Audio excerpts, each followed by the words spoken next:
Within our unit roadmap for Grade 8 Unit 3, you can spot all the components that we need to meet our unit challenge to reduce humanity's ecological footprint on Earth.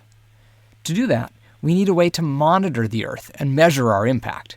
That's where satellites come in. In this unit, we look back and forth between two themes: how satellites work and what changes made by humans can we observe on Earth using them. To keep track of where we are, we'll use the Earth from Space Unit Concept Map. The first section of lessons focuses on some of what we can see with satellites and how this makes us appreciate both the humbling vastness of our planet and also the magnitude of our impact.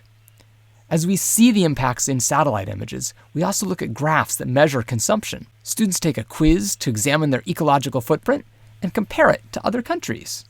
But how do satellites capture such spectacular images and data of Earth below?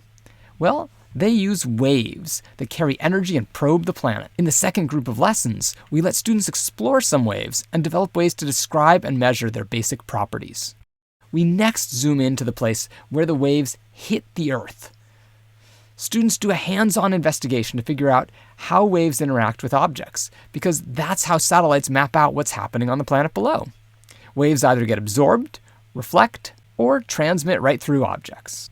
The next group of lessons focuses on how satellites send information back to us using digital signals. The folks that wrote the standards included this topic because it's so important to today's technology in our everyday lives, but it's also a bit abstract for students and new to many teachers. Students make the difference between analog and digital come alive with a variety of hands-on and kinesthetic activities where they transmit information across the room using both methods. The next group of lessons is really an assessment of how do the satellites work part of our unit.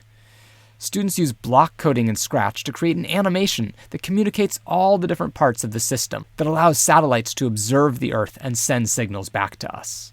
In the culminating experience, students create infographics that use satellite data to motivate people to reduce their ecological footprint. What compelling satellite images paired with relevant data will your students use? There's so much to see, let's get started.